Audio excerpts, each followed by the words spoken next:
Scrub-a-dub-dub, what's in the tub? What's going on, my Scrub subscribers? Ace here, and today we have the final battle of the CCL official, and it's a really exciting match. Unfortunately, we did have a DC during this match, but I was never going to be like, I'll take the win based off of your DC. I'm never that type to take wins like that from my opponent. We went through with the match, and it was an excellent match, and we had to recreate some of the situations. So you guys are gonna see. I think it's just with interaction between Jellicent and the Milk Tank. There's gonna be some odd plays there, and I'll point them out just so you guys can tell.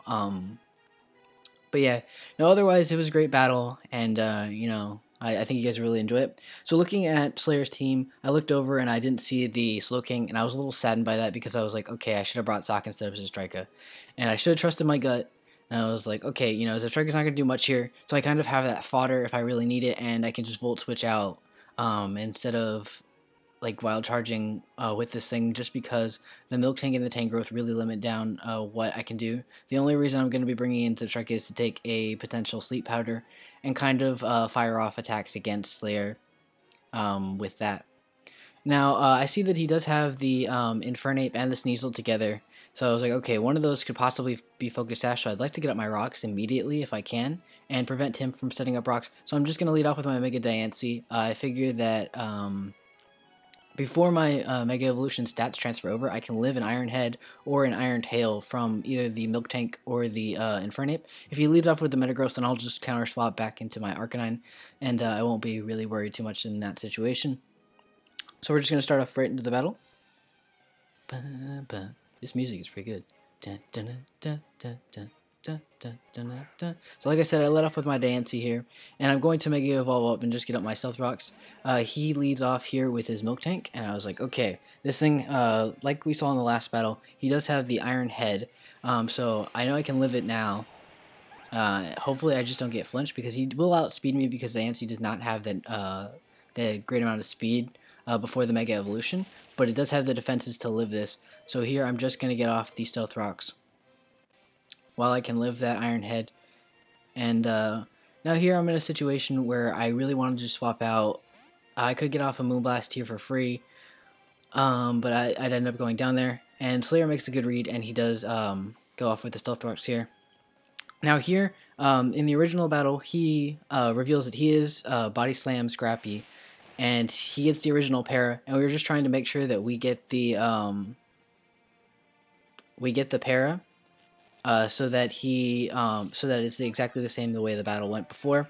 So here he's gonna go for double Stealth Rocks just because I need to get off a Toxic, because when he originally Body Slammed, I went for a Toxic instead of getting fully paralyzed there.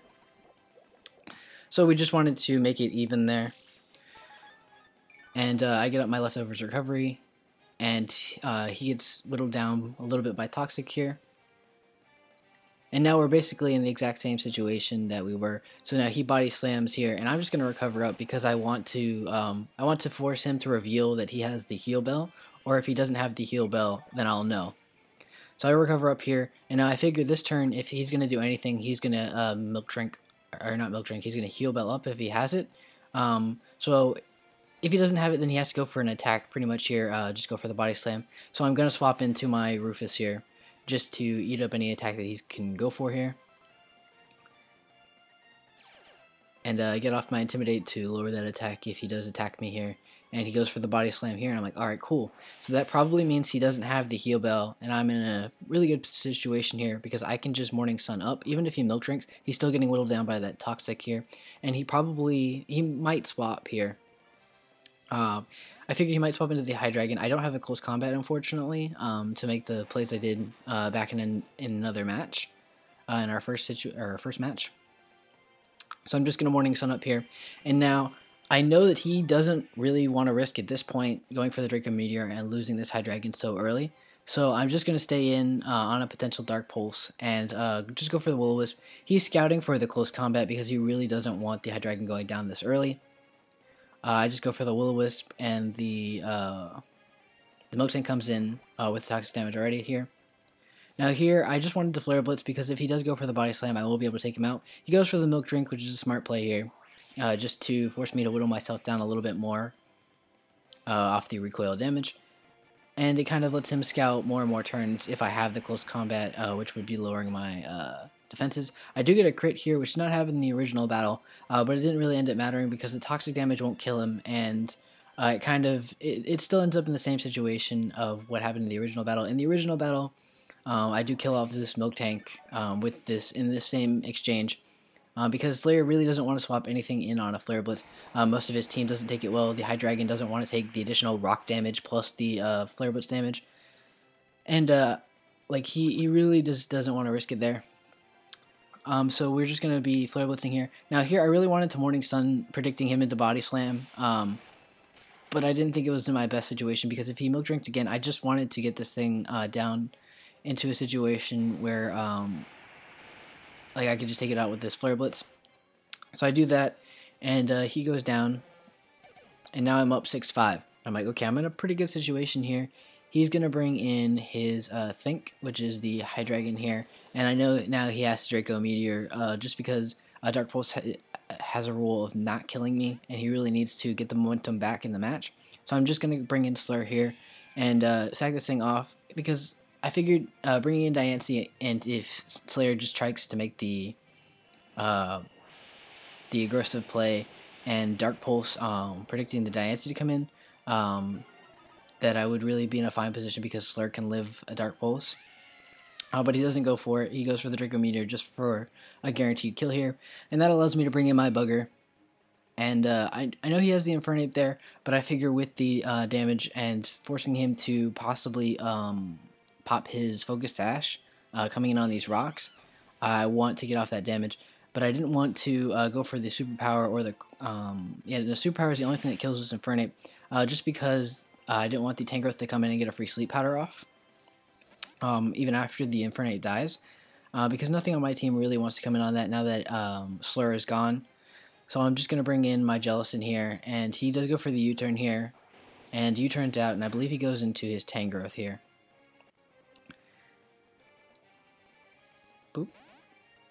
Swapping out, and yeah, he does go into the Tangrowth there. So now here, I know I'm slow with this thing, and he's probably going to hit me with a Power Whip or some kind of grass move, so I'm just going to go for the Toxic here. And I want to whittle this thing down because I don't want his Regenerator Core, or his Regenerator Mon here, whittling me down. He does go for the Energy Ball. I can live that because I am calm with the Special Defense investments. And I get off the Toxic here. And now I'm like, okay, I'm in a good position here. This thing is whittling down. And now I believe I do swap into my Durant here just to eat up another Energy Ball. And I know after the Toxic damage that I can take him out with a Choice Banded X-Scissor. So I'm going to swap here, just feeling that he's going to go for another Energy Ball because there's no reason to let my my Jellicent recover up if he goes for something else.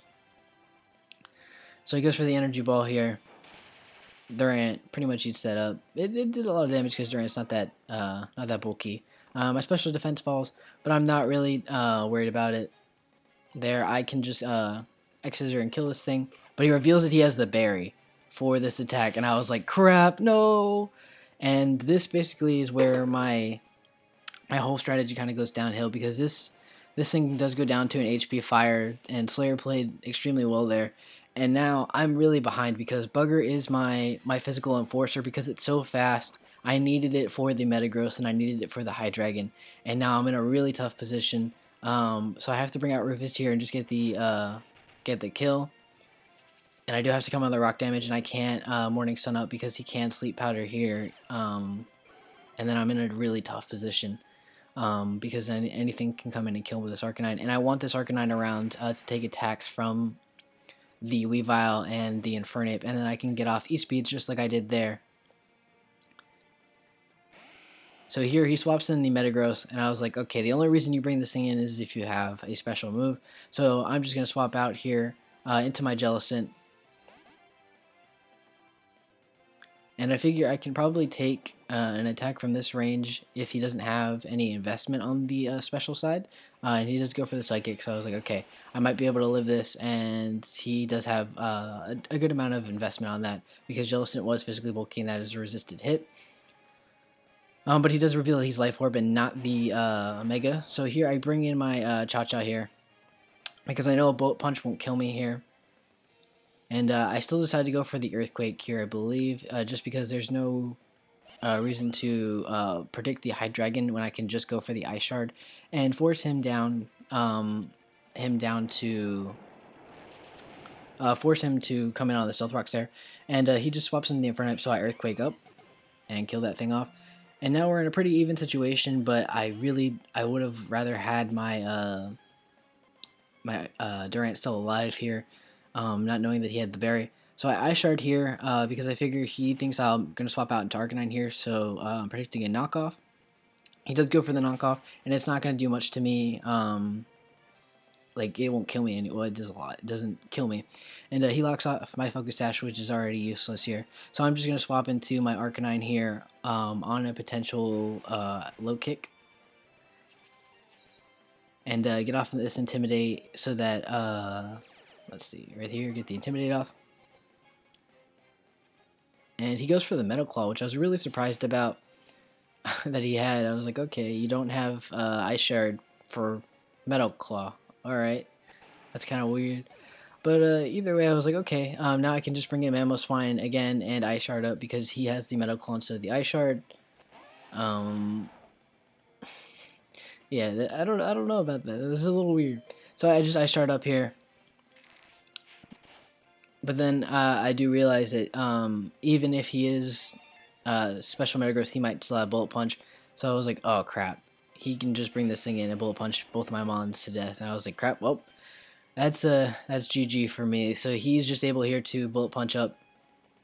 And I really wish I would have saved some more Mons. I really think that Durant swap, or that Durant dying so early really was the end of me.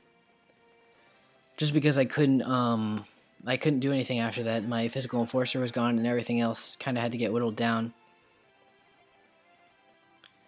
And I do live the Stealth Rocks here, but Bullet Punch makes it so that it doesn't really matter either way. And yeah, that's going to be GG.